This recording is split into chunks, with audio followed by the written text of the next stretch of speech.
अब की बार सावन से पहले ये खता हमारे साथ हुई। अब की बार सावन से पहले ये खता हमारे साथ हुई। सारा खेत छोड़ हमारे खेत में ही बरसात हुई। So welcome to all of you on my channel study silently. हमने प्रीवियस पार्ट में देखा था कि what is set, different types of set और रिप्रेजेंटेशन ऑफ सेट भी देखा। उसके बाद हमने ऑपरेशन सेट्स भी देखा। आज हम पहले जो शुरुआत करते हैं वो कुछ प्रॉपर्टी से स्टार्ट करते हैं। तो बेसिकली हम स्टार्ट करते हैं आज का टॉपिक।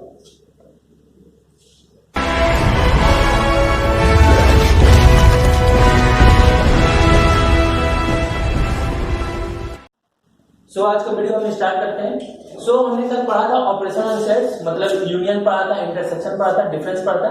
अब हम आज कुछ प्रॉपर्टीज पढ़ते हैं पहले, उसके बाद हम आगे मूव करेंगे। तो सबसे पहले हम प्रॉपर्टीज पढ़ते हैं, properties of union, properties of intersection. तो properties of operation on union क्या है ये देख लीजिए पहले। तो आज का जो सबसे पहला टॉपिक है वो है properties on properties of operation on set. सबसे पहले हम यूनियन की बात करते हैं। सबसे पहले हम जो फर्स्ट लेके चलते हैं वो यूनियन का लेके चलते हैं। यूनियन की प्रॉपर्टी की बात करते हैं। तो पहली यूनियन की जो प्रॉपर्टी थी, यूनियन जो होता है कॉम्यूटेटिव लॉ को फॉलो करते हैं। Follow commutative law. Commutative law आप लोग को सबको पहले से पता होगा, प्रीवियस क्लास में आप लोग पढ़ चुके हैं कॉम्यूटेटिव लॉ क्या होता है। कॉम्यूटेटिव लॉ बेसिकली क्या होता है देख लीजिए। ए यूनियन बी जो होता है वो बी यूनियन ए के इक्वल होता है। जैसे हमने डिफरेंस में देखा था ए माइनस बी और बी माइनस ए इक्वल नहीं होता है, लेकिन इन द केस ऑफ यूनियन हम क्या देखेंगे कि अगर हम इसके ऑर्डर को चेंज भी करते हैं, इंटरचेंज करते हैं एक दूसरे से, तो भी ये क्या होंगे, जो इसके एलिमेंट होंगे वो क्या होंगे, सेम होंगे। क्यों? क्योंकि अगर यहाँ पे एक एलिमेंट बिलोंग करता है ए यूनियन बी में, तो उसका डेफिनेशन क्या होता है कि एक्स आइदर बिलोंग इन ए और आइदर बिलोंग इन बी। और अगर इस केस में हम आते हैं कि अगर एक एलिमेंट एक्स है belong in B union A, then it either belong in B और इन ए। तो हमने क्या देखा कि दोनों ही केस में वो ए में बिलोंग करेगा या बी में बिलोंग करेगा, तो एलिमेंट क्या होंगे, सेम होंगे। इसका मतलब ये कि जो यूनियन होता है वो क्या फॉलो करता है, कॉम्यूटेटिव लॉ को फॉलो करता है। दूसरा जो होता है वो एसोसिएटिव लॉ होता है।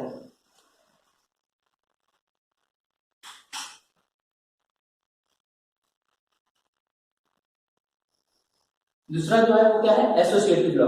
एसोसिएटिव लॉ क्या होता है देखिए, जैसे A union B union C जो है वो किसके इक्वल होगा, A union B union C. मतलब पहले हमने बी यूनियन सी के एलिमेंट को निकाला, पहले हमने बी और सी का यूनियन किया।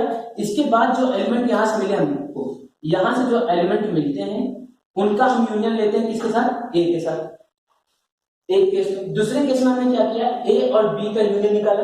मतलब ए और बी के यूनियन से जो एलिमेंट मिला उसका हमने यूनियन लिया सी के साथ। मतलब हम ये देख रहे हैं कि पहले हमने सेकंड एंड थर्ड का यूनियन किया एंड देन जो हमको रिजल्ट मिला उसका यूनियन हमने फर्स्ट के साथ किया। और इन द केस ऑफ दिस हमने पहले फर्स्ट और सेकंड का यूनियन निकाला और उसके जो एलिमेंट मिला उसको हमने थर्ड के साथ यूनियन निकाला। तो इन बोथ द केसेस जो हमारा आंसर होगा क्या होगा, सेम होगा। सेम कैसे होगा, हम एक एग्जांपल लेके दिखा देते हैं पहले आपको। जैसे हमने एक एग्जांपल लिया ए 1 2 3, बी एग्जांपल लिया 2 3 4, सी हमने एक एग्जांपल लिया 3 4 5। अच्छा, अब पहले इसमें देखते हैं commutative law. A union B में कौन से एलिमेंट होंगे, वो एलिमेंट होंगे जो आइदर ए में प्रेजेंट हो या आइदर बी में प्रेजेंट है। तो हम देखते हैं कि ए यूनियन बी के एलिमेंट, तो ए के सारे एलिमेंट 1 2 3 4 जो कॉमन एलिमेंट है उनको दोबारा रिपीट नहीं करते हैं, तो सिर्फ बचा इसमें क्या 4। मतलब इसके जो एलिमेंट होंगे ए यूनियन बी के वो क्या देंगे 1 2 3 4। सिमिलरली बी यूनियन ए में चलते हैं, बी यूनियन ए में चलते हैं 2 3 4, 2 3 कॉमन है ए में भी तो उसको नहीं लिखेंगे, बस बचा कौन 1। तो इसके भी एलिमेंट कौन से हो जाएंगे 1 2 3 4। तो हमने देखा कि जो एलिमेंट है ए यूनियन बी और बी यूनियन ए में सेम है, मतलब union follow a commutative law. अब आते हैं हम एसोसिएटिव लॉ में। तो एसोसिएटिव लॉ में हम आते हैं तो देखते हैं बी यूनियन सी पहले। तो बी यूनियन सी जब निकालेंगे हम इसके लिए बी यूनियन सी, तो एलिमेंट क्या होंगे 2 3 4, 3 4 कॉमन है तो रिपीटिशन इज नॉट अलाउड, तो हम सिर्फ क्या लिखेंगे 5। तो बी यूनियन सी में जो एलिमेंट होंगे वो हो जाएंगे 3 4 5, ये बी यूनियन सी के एलिमेंट होंगे। अब इस एलिमेंट का किसके साथ यूनियन करना है, ए के साथ। तो ए में हमने पहुंचा और यूनियन किया, तो यूनियन में देखा कि 2 3 इसमें प्रेजेंट है, तो इसको रिपीट नहीं करेंगे, सिर्फ बचा कौन है 1। तो हमने क्या किया, जब इसका आंसर लिखेंगे तो क्या हो जाएगा 1 भी ऐड हो जाएगा, मतलब A union bracket B union C 1 2 3 4 5 के इक्वल होगी। अब हम इसमें चलते हैं, तो इसमें सबसे पहले हम करेंगे ए यूनियन बी, मतलब ए और बी का सबसे पहले यूनियन। तो ए और बी का यूनियन देखा तो 1 2 3 and 2 3 is the common, so repetition is not allowed, to we only write 4 as an element of A union B। तो हमने A union B लिखा 1 2 3 and 4 लिख दिया। अब उसके बाद C के साथ इसका यूनियन करेंगे, तो C में हम पहुंचे तो हमने देखा यहाँ पे 3 4 पहले से ही प्रेजेंट है और 3 4 यहाँ पे भी है, तो 3 4 कॉमन है, तो हम रिपीटिशन नहीं करेंगे, तो सिर्फ बचा कौन सा 5, तो इसको काटेंगे और एक और एलिमेंट लिख देंगे यहाँ पे 5। तो हमने ये देखा कि पहले हमने B यूनियन C के बाद A के साथ यूनियन किया तो भी 1 2 3 4 5 आया एज एलिमेंट, और A यूनियन B के बाद C के साथ यूनियन किया तो भी हमारा एलिमेंट जो है 1 2 3 4 5 है। तो हमने ये देखा कि यूनियन जो है कॉम्यूटेटिव लॉ एसोसिएटिव लॉ को क्या करता है, फॉलो करता है। तीसरा देखते हैं प्रॉपर्टी। तीसरी जो प्रॉपर्टी है वो क्या है, कोई भी सेट का यूनियन किसी एम्प्टी सेट के साथ, union of set with an empty set, union of set with an empty set. तो हमेशा याद रखना है एम्प्टी सेट के साथ कभी भी जब यूनियन होगा तो वो खुद ही सेट आ जाएगा। क्यों, क्योंकि एम्प्टी सेट क्या होता है, इसमें कोई भी एलिमेंट नहीं होता, तो अगर इसमें कोई भी एलिमेंट नहीं प्रेजेंट है तो ए के साथ जब इसका यूनियन करेंगे तो हमको क्या मिलेगा, सिर्फ ए ही मिलेगा, because there is no element present in this set 5, तो A union 5 is called A. और इसको हम क्या कहते हैं, आइडेंटिटी लॉ भी कहते हैं। आइडेंटिटी लॉ भी कहते हैं, समझ आ गया, आइडेंटिटी लॉ भी कहते हैं। समझ में आया कि नहीं आप लोगों को।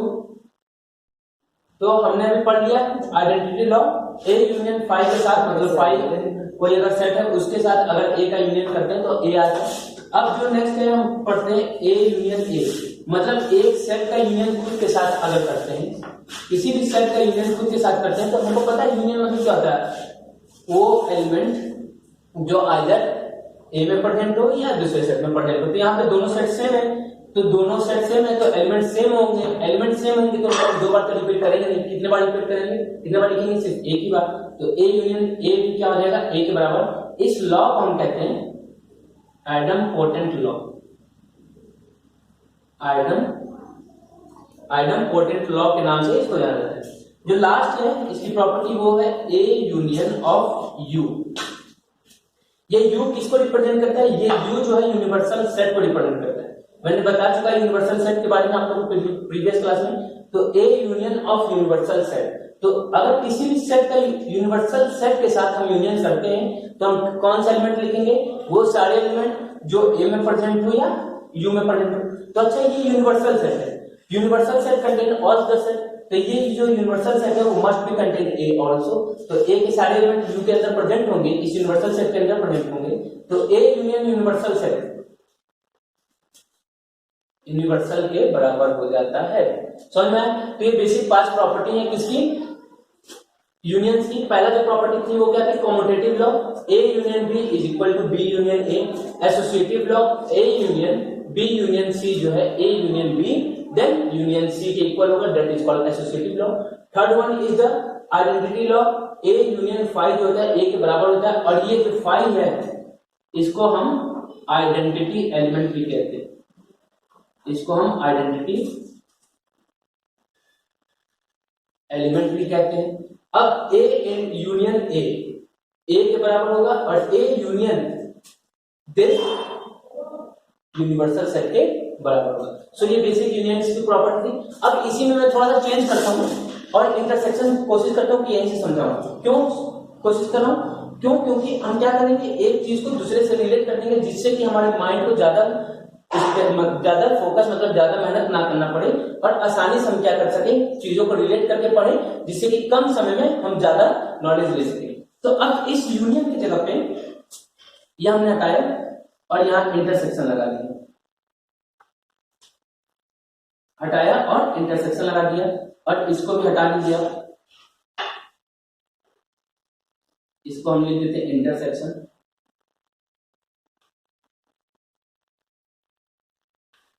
जैसे यूनियन कॉम्यूटेटिव लॉ को फॉलो करता था उसी तरीके से सेम इंटरसेक्शन भी कॉम्यूटेटिव लॉ को फॉलो करता है। अब एसोसिएटिव लॉ में आते हैं।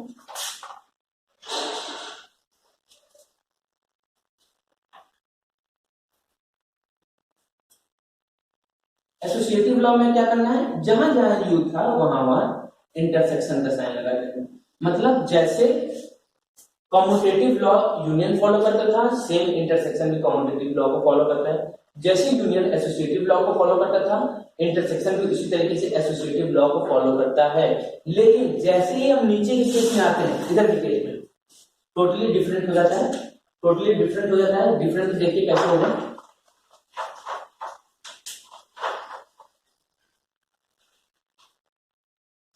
अब इस हमने क्या किया, यूनियन को हटाया और यहाँ पे हमने क्या कर दिया, इंटरसेक्शन लगाया। अब ए इंटरसेक्शन फाइव, इंटरसेक्शन का मतलब होता है common in both the set. तो common in both the set हम देखते हैं ए और फाइव। ए में एलिमेंट है बट फाइव में कोई भी एलिमेंट नहीं है। तो ऐसा कोई एलिमेंट नहीं है, मतलब इसमें सेम एलिमेंट कॉमन एलिमेंट नहीं है। तो इसका मतलब ए इंटरसेक्शन फाइव किसके बराबर हो जाएगा, फाइव के बराबर हो जाएगा। ए इंटरसेक्शन फाइव किसके बराबर हो जाएगा, फाइव के बराबर हो जाएगा। क्यों फाइव के बराबर होगा, क्यों, क्योंकि ए के जो एलिमेंट है वो फाइव में प्रेजेंट नहीं है। मतलब इन दोनों में ऐसा कोई भी एलिमेंट नहीं है कि जो कॉमन है। That's why A intersection phi become five. अब यहां पे अगर बात करते हैं तो यूनियन हटा इंटरसेक्शन आया।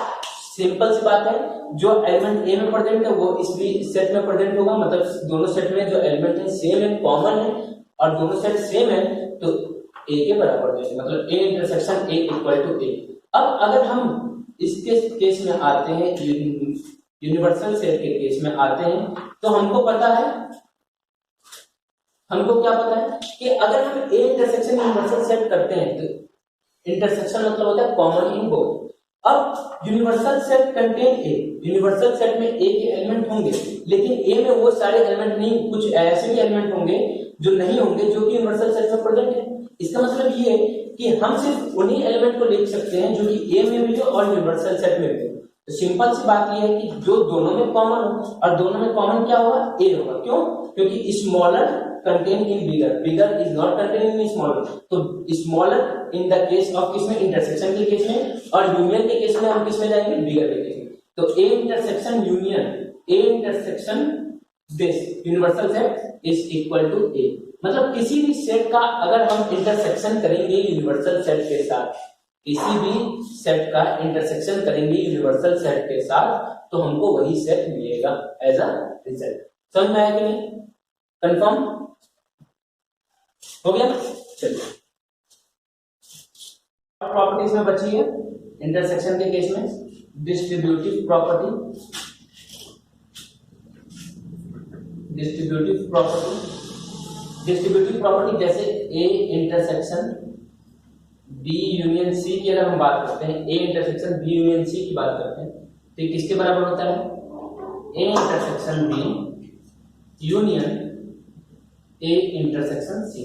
मतलब ये जो इंटरसेक्शन हो देखिए डिस्ट्रीब्यूट हो रहा है बी पे भी और सी पे भी। मतलब अगर आप बी यूनियन सी निकालिए और उसके बाद इंटरसेक्शन करते हैं ए के साथ, या ए इंटरसेक्शन बी निकाले और फिर ए इंटरसेक्शन सी निकाले और उसका यूनियन करते हैं, तो भी एलिमेंट क्या होगा, सेम होगा। आओ इसका एग्जांपल देखते हैं। जैसे हमने देखा ए बी सी हमको दिया है, बी यूनियन सी क्या होगा, बी यूनियन सी जो होगा 2 3 4 5, 2 3 4 5। किसके साथ इसका इंटरसेक्शन करना है, ए के साथ अब इंटरसेक्शन करना है। तो ए के पास गए, इंटरसेक्शन के लिए क्या देखना है होता है, कॉमन क्या है। तो इसमें जो कॉमन है, इसमें जो है 2 3 4 5 और इसमें 1 2 3, मींस कॉमन इन दोनों में क्या है 2 3। तो इसके जो एलिमेंट हो जाएंगे क्या हो जाएंगे 2 3 एलिमेंट हो गए A intersection B union C के। अब इस केस में आते हैं ए इंटरसेक्शन बी निकालते हैं। तो ए इंटरसेक्शन बी हमने देखा 2 3 इज द कॉमन एलिमेंट।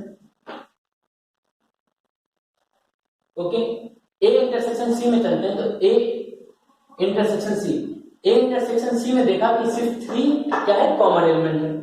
तो यूनियन ऑफ 3, 2 3 का यूनियन 3 के साथ सेम चीज है, तो आंसर क्या देगा 2,3 समझ रहे हैं? तो देखिए A intersection B union C is also 2,3 and this is also 2,3 means distributive property is also shown by the intersection over the union. Distributive property shown by the intersection over the union. समझ में आया कि? तो ये basic जो property थी, ये basic property थी यूनियन की और इंटरसेक्शन की, जो हमने अभी कंप्लीट किया। अब इसके बाद हम शुरू करते हैं कॉम्प्लीमेंट सेट। एक सेट होता है complement set. Complement set, complement set पे चलते हैं। कॉम्प्लीमेंट सेट क्या होता है? जैसे इसको डिनोट कैसे किया जाता है? बार लगा के, सेट के ऊपर बार लगा देते हैं, मींस दिस, लाइक दिस। जैसे ए कॉम्प्लीमेंट हमको चाहिए तो ए बार होता क्या है? ए कॉम्प्लीमेंट मतलब होता है यूनिवर्सल सेट में से ए को माइनस कर दो। मतलब डिफरेंस का मतलब मैंने पिछले सेक्शन में बता दिया था कि डिफरेंस का मतलब क्या होता है कि वो एलिमेंट जो कि इस वाले ग्रुप में ना प्रेजेंट हो। डिफरेंस का मतलब ये होता है कि सेकंड सेट में ना प्रेजेंट हो। तो यूनिवर्सल में से अगर ए को माइनस करते हैं तो वो सारे element of universal set which is not present in A, which is not present in A. मतलब अगर हम लिखते हैं B complement, that means universal minus B, मतलब कि यूनिवर्सल सेट में से बी के वो सारे एलिमेंट हमने क्या कर दिया? माइनस कर दिए। जैसे यहाँ पे हमने जो सेट लिया वहां से हमने एक यूनिवर्सल सेट भी बना लिया। क्या बना लिया? यूनिवर्सल सेट बना लिया। इन तीनों का यूनिवर्सल सेट जो बना वो बना 1 2 3 4 एंड 5, 1 2 3 4 एंड 5। अब हम ए कॉम्प्लीमेंट निकालते हैं तो ए कॉम्प्लीमेंट क्या होगा? वो सारे एलिमेंट जो कि ए में प्रेजेंट ना हो बट यूनिवर्सल सेट में प्रेजेंट हो, मतलब u माइनस ए। तो u माइनस ए हम देखते हैं u ए में क्या प्रेजेंट है? 1 2 3। तो 1 2 3 को हम क्या कर देंगे? डिलीट कर देंगे और यूनिवर्सल सेट माइनस ए किसके बराबर हो जाएगा? 4, 5। समझ गए ए कॉम्प्लीमेंट क्या है? अगर बी कॉम्प्लीमेंट की बात करते हैं तो u माइनस बी, u माइनस बी मतलब b के सारे एलिमेंट को हम हटा देंगे। तो b के सारे एलिमेंट को हटाएं तो 2 3 4 कट गया, बचा क्या? 1 एंड 5। तो इसके जो एलिमेंट हो जाएंगे 1, 5। सेम उसी तरीके से c के अगर c कॉम्प्लीमेंट की बात करें तो 3 4 5 कैंसिल हो जाएगा। c complement is equal to 1, 2। तो बेसिकली हमने पढ़ा इंटरसेक्शन और यूनियन की प्रॉपर्टी, कॉम्प्लीमेंट सेट के बारे में। अब इसके आगे पढ़ते हैं बात। तो अभी हमने पढ़ लिया कॉम्प्लीमेंट सेट क्या होता है। अब हम शुरू करते हैं property of complement set.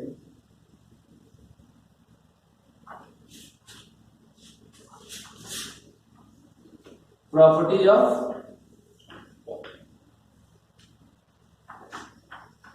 Complement set. Complement set की प्रॉपर्टी शुरू करते हैं।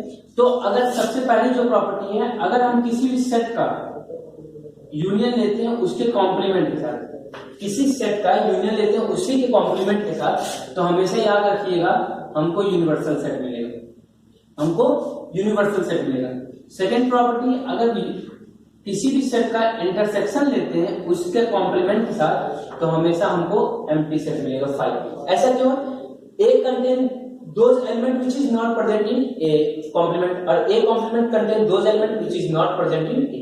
मतलब ये दोनों मिला के पूरे यूनिवर्सल सेट को कंटेन कर लिए, इसलिए यूनिवर्सल सेट हो गया। अब ए और ए कॉम्प्लीमेंट में कोई भी कॉमन एलिमेंट नहीं है, कोई भी कॉमन एलिमेंट प्रेजेंट नहीं है। That's why intersection of A and its complement is 5। या किसी भी सेट का इंटरसेक्शन उसके कॉम्प्लीमेंट के साथ अगर करेंगे तो हमेशा क्या मिलेगा? हमको 5 मिलेगा। याद रखिएगा।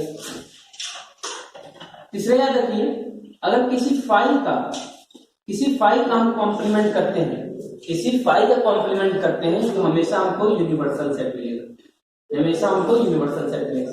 5 का कॉम्प्लीमेंट हमेशा यूनिवर्सल सेट होगा। क्यों? 5 में कोई भी एलिमेंट नहीं होगा और हम यूनिवर्सल सेट में से मतलब 5 को जब माइनस करेंगे, मतलब किसी भी एलिमेंट को माइनस नहीं करेंगे तो हमको क्या मिलेगा? फुल यूनिवर्सल सेट मिलेगा। अब एक बहुत ही फेमस लॉ है, that is called De Morgan's law. That is De Morgan's law. De Morgan एक मैथमेटिशियन थे जिन्होंने ये 2 लॉ को दिया था, जिसका use as a complement set के लिए हम करेंगे, मतलब कॉम्प्लीमेंट सेट का यूज किया है उन्होंने और इसको डिफाइन किया, जिसका हम यूज ना ही सिर्फ अपने एग्जामिनेशन के लिए बल्कि कॉम्पिटिटिव एग्जाम में इससे रिलेटेड बहुत ही ज्यादा क्वेश्चन पूछे जाते हैं और स्पेशली इसके एप्लीकेशन से रिलेटेड क्वेश्चन ज्यादा पूछे जाते हैं। तो याद रखिए बेसिक इसमें क्या है। पहले देखिए ए यूनियन बी का कॉम्प्लीमेंट, ए यूनियन बी का जो कॉम्प्लीमेंट होता है that is equal to complement of A intersection complement of B. A union B का complement A complement intersection B complement के इक्वल होता है। और ये पहला लॉ है इनका।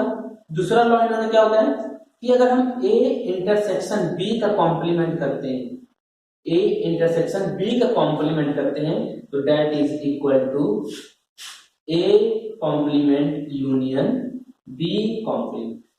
ए यूनियन बी का complement A complement intersection B complement इक्वल होगा और ए इंटरसेक्शन बी का कॉम्प्लीमेंट जो है A complement union B complement के इक्वल होगा। That is De Morgan's law. Very important है, वेरी इंपॉर्टेंट, वेरी इंपॉर्टेंट। ना ही सिर्फ 11th 12th बल्कि और कॉम्पिटिटिव एग्जाम्स में इससे रिलेटेड क्वेश्चन पूछा जाता है। समझ में? तो ये डी मॉर्गन्स लॉ था, समझ में आ गया आप लोगों को? अच्छा चलिए एक एग्जांपल इसको दिखाता हूं आपको कैसे होगा। जैसे हमने लिया एक ए है 1 2 3, एक हमने बी लिया 2 3 4 और एक हमने यूनिवर्सल सेट ले लिया 1 2 3 4 5। अब चलिए ए यूनियन बी क्या होगा? ए यूनियन बी हमने देखा 1 2 3 4। ए यूनियन बी क्या हो जाएगा? 1 2 3 4 हो जाएगा। इसका कॉम्प्लीमेंट ए यूनियन बी का कॉम्प्लीमेंट क्या होगा? 1 2 3 4 माइनस कर देंगे यूनिवर्सल में से तो सिर्फ बचेगा क्या? 5। मतलब जो इसका एलिमेंट होगा वो सिर्फ क्या होगा? 5। इसका जो एलिमेंट होगा वो क्या होगा? सिर्फ 5 बचेगा। अच्छा अब इस केस में आते हैं ए कॉम्प्लीमेंट। ए कॉम्प्लीमेंट में कौन सा एलिमेंट आएगा? 1 2 3 को एक्सेप्ट, तो हमारा बचा कितना? 4 5। ए कॉम्प्लीमेंट में ए कॉम्प्लीमेंट के जो एलिमेंट होंगे वो क्या होंगे? 4 और 5। बी कॉम्प्लीमेंट का जो एलिमेंट होगा कितना होगा? 2 3 4 को काट दिया जाए तो 1 और 5। और अब A complement intersection B complement मतलब तो दोनों में कॉमन है। दोनों में कॉमन क्या है? 5 है, तो इसका भी एलिमेंट क्या हो जाएगा? 5। इसका भी एलिमेंट क्या हो जाएगा? 5 और इसका भी एलिमेंट क्या हो जाएगा? 5। तो हमने देखा एक तो डी मॉर्गन्स लॉ सेटिस्फाई है। दूसरे डी मॉर्गन्स लॉ में आते हैं तो ए इंटरसेक्शन बी, ए और बी का इंटरसेक्शन निकालो तो कॉमन क्या मिला हमको? 2 और 3। क्या मिला कॉमन? 2 और 3। अब ए इंटरसेक्शन बी का हमको क्या करना है? कॉम्प्लीमेंट निकालना, मतलब 2 3 को माइनस कर देंगे यूनिवर्सल में से तो बचेगा क्या? 1 4 एंड 5। तो इसका जो एलिमेंट हो जाएगा वो हो जाएगा 1 4 एंड 5। अब आते हैं A complement 4 5, B complement 1 5 and इन दोनों का यूनियन निकालना है। यूनियन मतलब सबको लिख देना है। सबको लिख दिया तो इसमें क्या आया? 1 4 एंड 5। तो हमने देखा कि A intersection B complement 1 4 5, A complement union B complement is 1 4 5। Therefore both the law of De Morgan's is satisfied here with the help of example. तो सिंपल एक एग्जांपल देके हमने बहुत ही आसानी से डी मॉर्गन्स लॉ को सैटिस्फाई कर दिया और बता दिया कि डी मॉर्गन्स लॉ ने क्या बताया। इसका बहुत ही ज्यादा यूज है पेपर के समय में, ना ही सिर्फ 11th 12th बल्कि कॉम्पिटिटिव एग्जाम में इसके एप्लीकेशन बहुत ही ज्यादा पूछे जाते हैं। तो इसको आप लोग याद रखिएगा, ठीक। उम्मीद है आपको आज की क्लास पसंद आई हो और सब समझ में आ गया हो। अगर कोई भी अगर आपको डाउट हो तो आप लोग कमेंट सेक्शन में पूछ सकते हैं और कोई भी क्वेश्चन इनसे रिलेटेड आप लोग के पास हो जो आप लोग को नहीं सॉल्व हो पाए, जो आप लोग नहीं कर पा रहे, तो आराम से कमेंट सेक्शन में कीजिए, मैं रिप्लाई करूंगा आप लोगों को, वहां पे आंसर दूंगा। और ये मत सोचिए कि मैं कोई भी क्वेश्चन अभी नहीं करा रहा हूँ। अभी इस चैप्टर को खत्म करने के बाद मैं कोशिश करूंगा कि हर टॉपिक से कम एक एक क्वेश्चन करा दो, जिससे कि और आसानी से आप लोगों को ये सब समझ में आ जाए। आज के वीडियो के लिए इतना काफी है। आप लोग अपना सपोर्ट बनाए रखिए, लाइक शेयर सब्सक्राइब करते रहिए और अपने दोस्तों को बताते रहिए कि क्लास करना शुरू कर दें और टाइम का यूटिलाइज करें।